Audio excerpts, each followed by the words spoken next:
kembali bersama dengan kami dalam program acara Voice of East atau Suara dari Timur dari Departemen Misi dan Penginjilan Persekutuan Gereja-Gereja Baptis Papua. Kami berharap melalui program ini Anda akan diberkati baik melalui pujian dan juga kebenaran firman Tuhan yang akan disampaikan oleh setiap hamba-hamba Tuhan yang akan memberkati Anda di kesempatan ini. Selamat menikmati, Tuhan memberkati. Di malam ini Tuhan, kami mau menyatakan kerinduan hati kami, bahwa kami benar-benar mencintai Engkau Tuhan. Kami tak dapat hidup sendiri, kami butuh pertolongan-Mu Tuhan. Pakailah hidup kami sebagai alat-Mu ya Rabb, untuk memuji dan menyembah Engkau, sebab Engkau adalah Bapa yang baik.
ada di rumah, malam hari ini kita akan mendengarkan firman Tuhan. Sebelumnya mari kita bersatu dalam doa. Tuhan Yesus yang baik, kami mengucap syukur untuk kesempatan malam hari ini. Kami diberi kesempatan untuk hidup. Dan saat ini kami mau mendengarkan firman Tuhan, firman yang hidup, firman yang ajaib. Mampukan hamba yang terbatas ini untuk berbicara Tuhan. Sembunyikan hamba di belakang salib-Mu. Kami yang mau dengar, yang ada di rumah-rumah, Engkau memberkati. Waktu detik ini untuk mendengar firman Tuhan kami serahkan dalam tangan Tuhan. Di dalam nama Yesus, haleluya, amin. Bapak Ibu Saudara, kita akan membaca firman Tuhan yang terdapat dalam Injil Markus pasal yang keempat, ayat yang ke-35 sampai dengan ayat 41. Sekali lagi, Injil Markus pasal yang keempat, ayat yang 35 sampai dengan 41. Perikop Lembaga Alkitab memberi tema angin ribut direndahkan. Saya menjelaskan sedikit siapa penulis dari kitab Injil ini. Kitab Injil ini ditulis oleh murid Tuhan Yesus atau yang bernama Markus Yohanes. Dia bukan termasuk murid Tuhan Yesus, tapi dia adalah golongan orang percaya yang pada waktu itu dia belajar bersama-sama dengan Paulus, Petrus, dan Barnabas. Pada saat itu terjadi goncangan iman atau pembunuhan orang-orang percaya di Roma. Dan dia mempersiapkan orang-orang percaya supaya mempersiapkan atau dia menulis buku ini untuk orang-orang percaya supaya mereka lebih mengerti bahwa kitab ini tidak main-main, tapi benar kejadian yang pernah terjadi. Dan saat ini kita akan belajar apa yang dia tulis itu benar. Mari kita melihat kembali tadi yang saya sudah bilang bahwa saya akan membaca dari awal sampai yang akhir firman Tuhan yang tadi saya sudah sebut. Pada hari itu, waktu hari sudah petang, Yesus berkata kepada mereka, "Mari kita bertolak ke seberang." Mereka meninggalkan orang banyak itu lalu bertolak dan membawa Yesus segera dengan mereka dalam perahu. Di mana Yesus telah duduk dan perahu-perahu lain juga menyertai dia. Lalu mengamuklah taufan yang sangat dahsyat dan menyebur masuk ke dalam perahu, sehingga perahu itu mulai penuh dengan air. Pada waktu itu Yesus sedang tidur di buritan di sebelah tilam. Maka murid-muridnya membangunkan dia dan berkata kepadanya, "Guru, engkau tidak pedulikah kalau kita binasa?" Ia pun bangun dan mengardik angin itu dan berkata kepada danau itu, "Diam dan tenang." Lalu angin ribut itu rendah dan danau itu menjadi teduh sekali. Lalu ia berkata kepada mereka, "Mengapa kamu begitu takut? Mengapa kamu tidak percaya?" Mereka menjadi sangat takut dan berkata seorang kepada yang lain, "Siapa gerangan orang ini sehingga angin dan danau pun taat kepadanya?" Bapak, Ibu, Saudara, Saudari yang saya kasihi dalam Tuhan kita Yesus Kristus yang ada di rumah-rumah. Saat ini tema yang saya naikkan adalah Yesus bangun lalu mengardik angin ribut. Yesus bangun lalu mengardik angin ribut. Bapak Ibu bisa melihat kembali di ayat yang ke-39. Di setiap kehidupan kita, saudara-saudara, tidak pernah namanya terlepas dari hadapan masalah atau apapun itu. Yesus dengan murid-muridnya juga melakukan hal yang sama.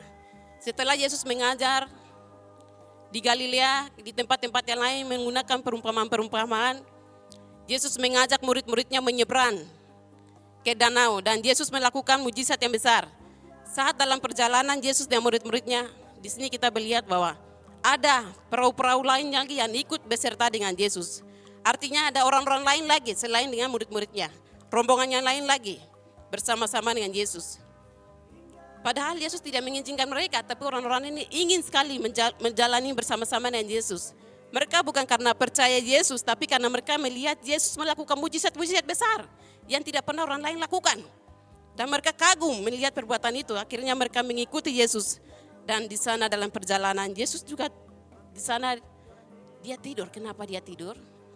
Kita ingat bahwa Yesus itu jadi sama dengan manusia. Dia merasa lelah, dia merasa lapar, dia merasa haus. Sama seperti kita rasakan, sama seperti kita alami. Akhirnya Yesus dia tidur. Waktu Tuhan Yesus tidur, Di sana ada taufan yang mengamuk, ada gelombang yang mengamuk, ada danau yang mengamuk. Kenapa danau itu mengamuk?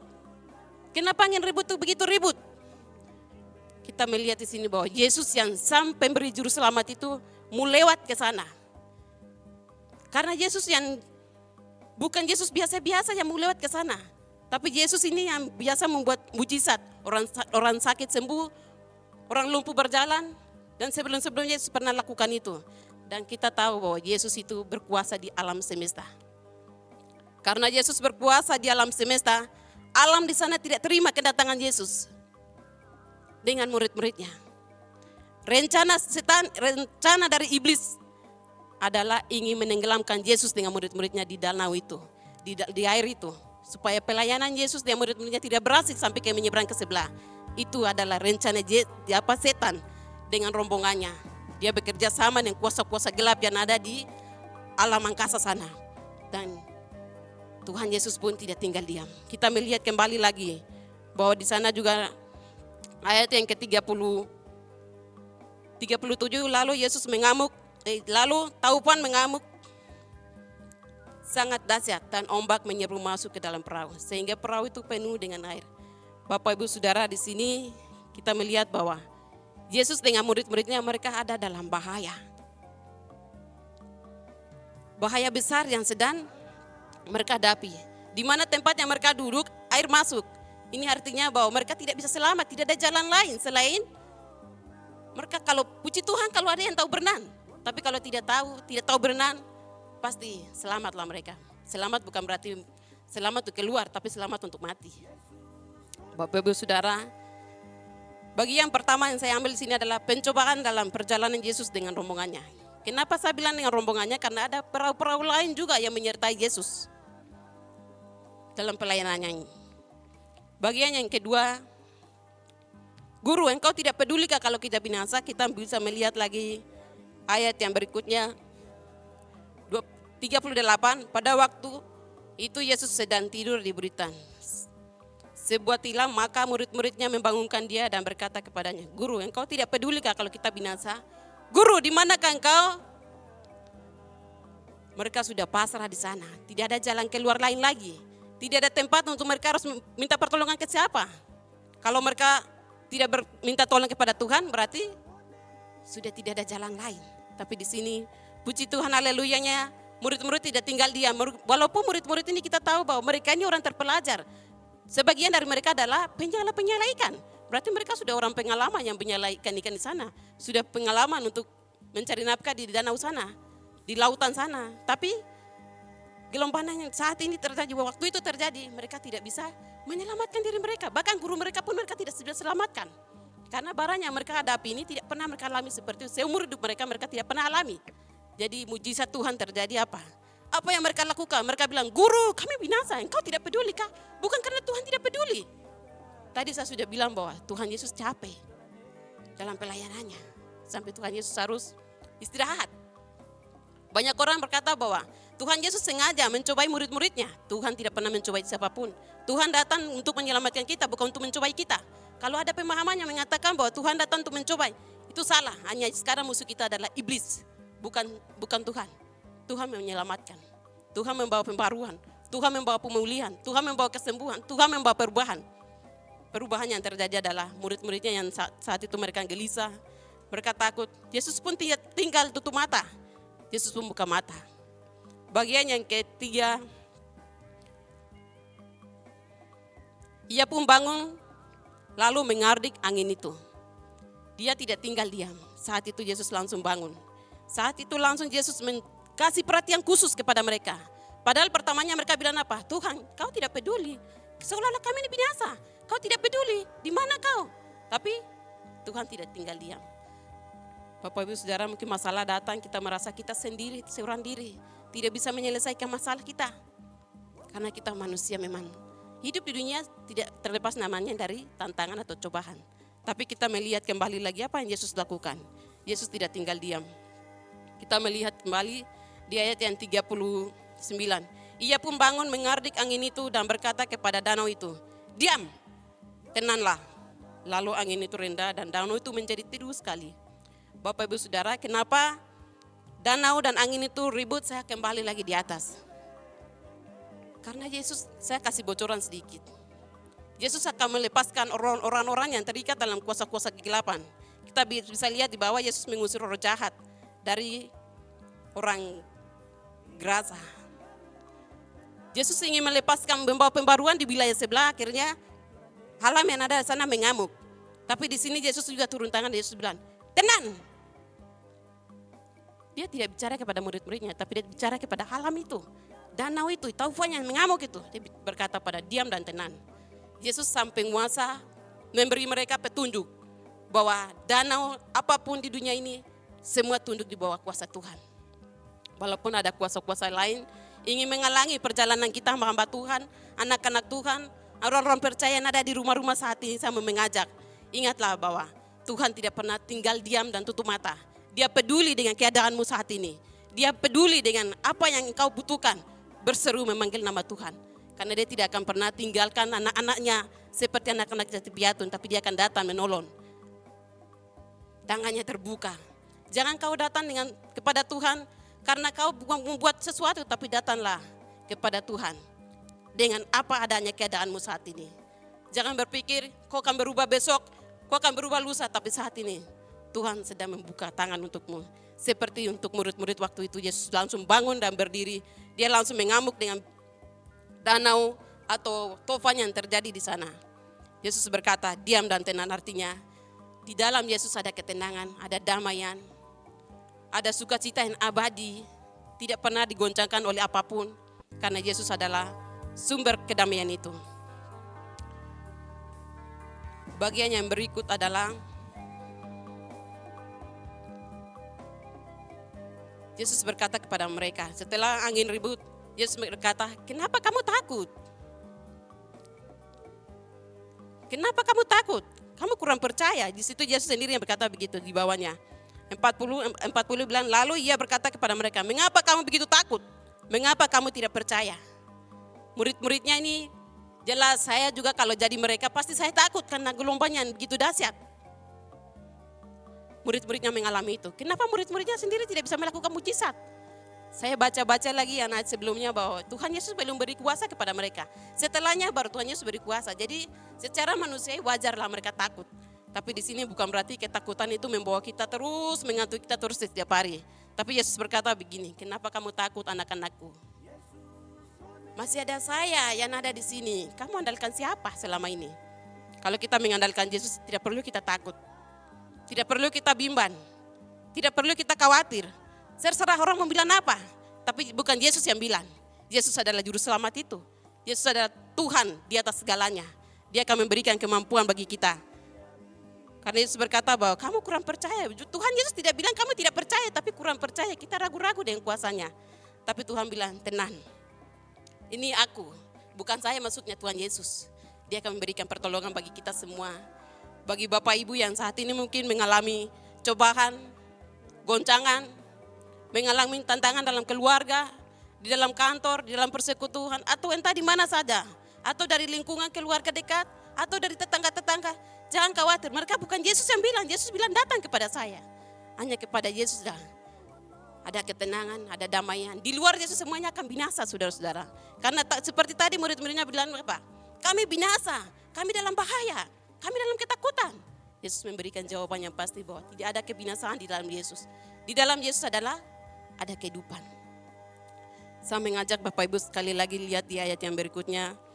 Ayat 41, mereka menjadi sangat takut dan berkata seorang kepada yang lain, siapakah gerangan ini sehingga angin dan danau pun taat kepadanya. Bapak Ibu Saudara yang saya ingatkan kembali lagi di sini bahwa murid-muridnya mereka selalu bersama-sama dengan Tuhan Yesus di sana. Tapi mereka tidak mengenali guru mereka. Ini bahaya, jangan sampai Bapak Ibu Saudara dan saya yang ada di rumah-rumah, bahkan ada dimanapun yang sedang nonton tayangan ini, jangan sampai Tuhan Yesus sendiri kita pertanyakan Tuhan Yesus, kau tuh siapa yang buat mujizat ini? Atau jangan-jangan kita juga berkata, pendeta siapa tuh yang buat mujizat? Hamba Tuhan dari mana?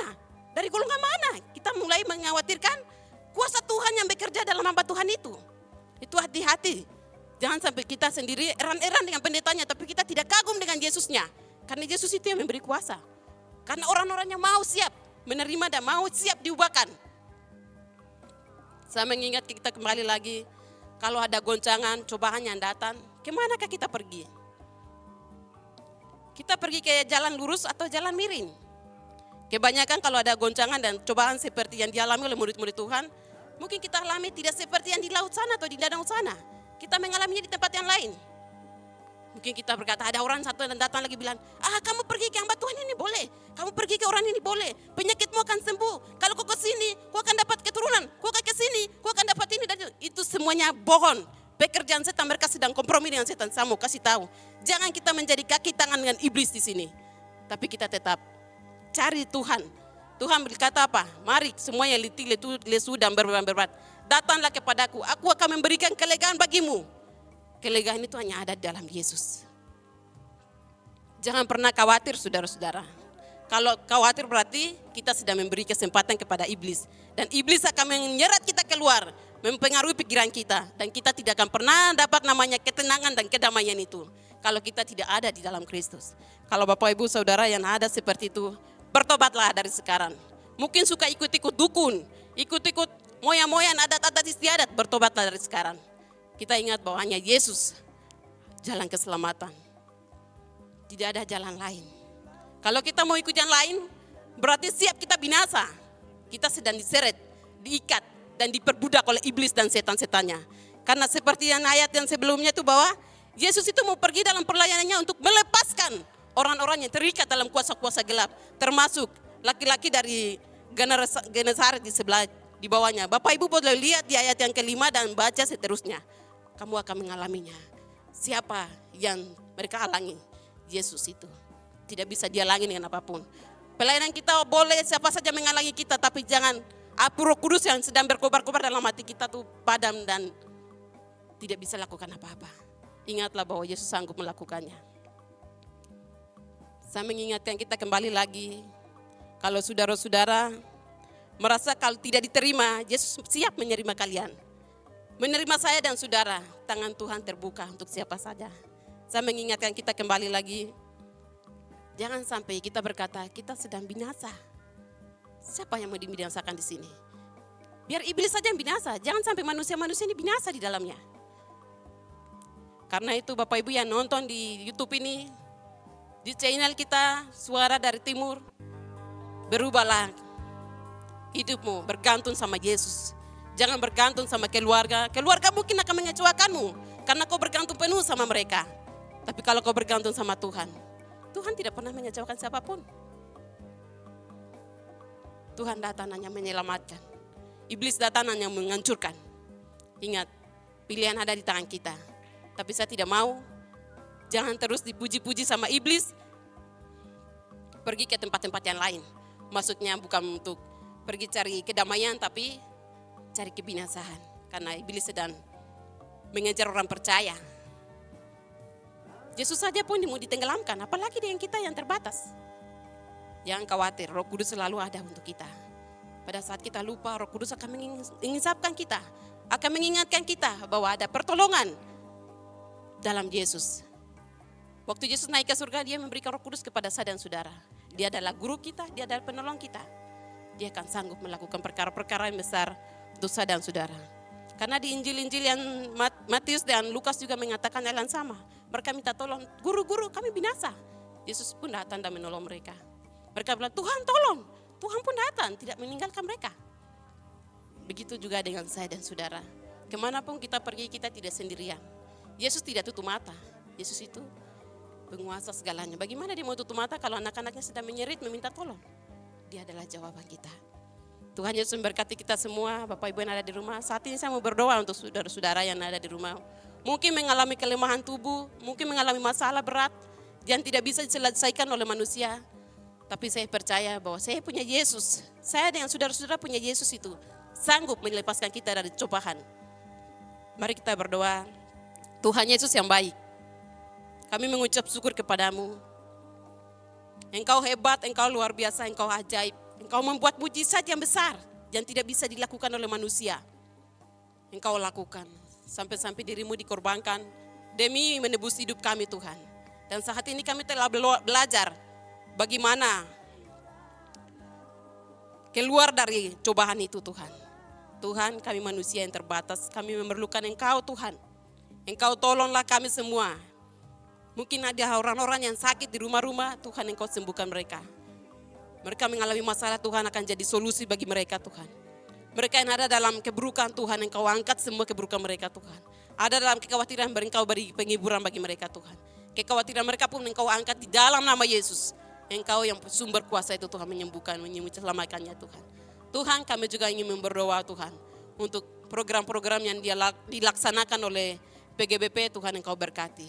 Dari semua departemen-departemen yang Engkau berkati, berikan kami kesatuan hati untuk memenangkan jiwa-jiwa bagi bangsa ini, bagi generasi kami Tuhan, bagi dunia Tuhan. Jadikan kami alat dalam tangan Tuhan. Terima kasih Tuhan Yesus. Terima kasih Bapa, terima kasih Yesus. Kami juga mau berdoa Tuhan.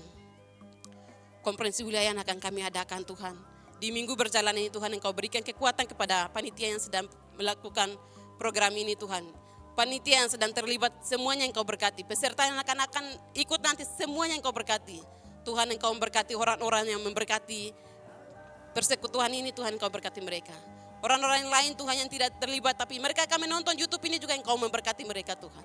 Apapun yang mereka gumuli, apapun yang mereka lakukan, semua Tuhan buat berhasil Tuhan.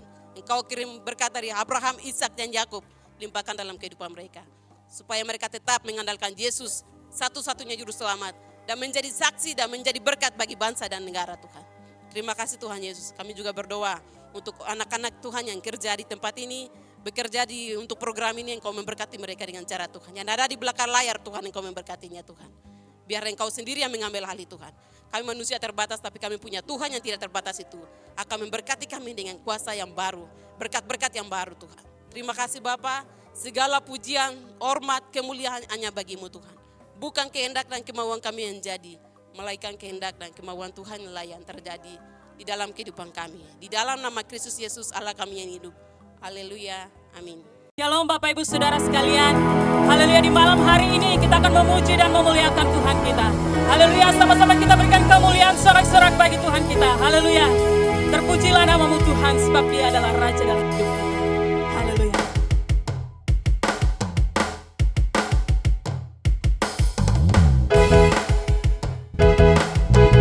Haleluya. Mari kita bersorak bagi Dia.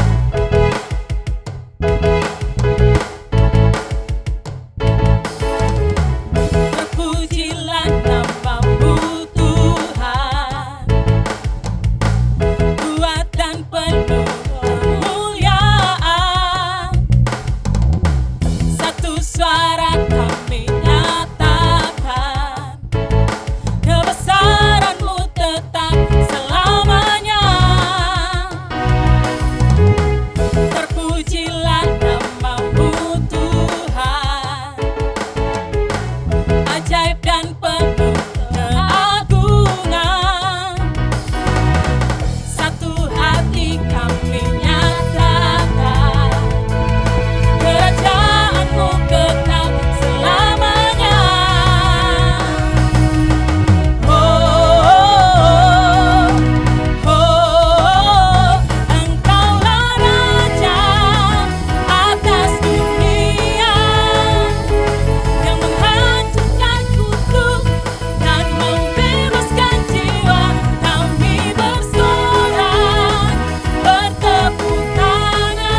Terima kasih saudaraku yang dikasihi dan diberkati Tuhan. Anda telah mengikuti program acara ini.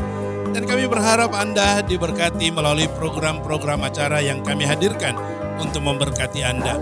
Apabila Anda memiliki beban doa, silakan kirimkan pokok doa Anda melalui nomor yang tertera di layar ini. Dan tentunya kami akan mendoakan setiap pokok-pokok doa yang Anda kirimkan kepada kami. Nantikan edisi selanjutnya. Tuhan Yesus memberkati. Shalom. Yesus,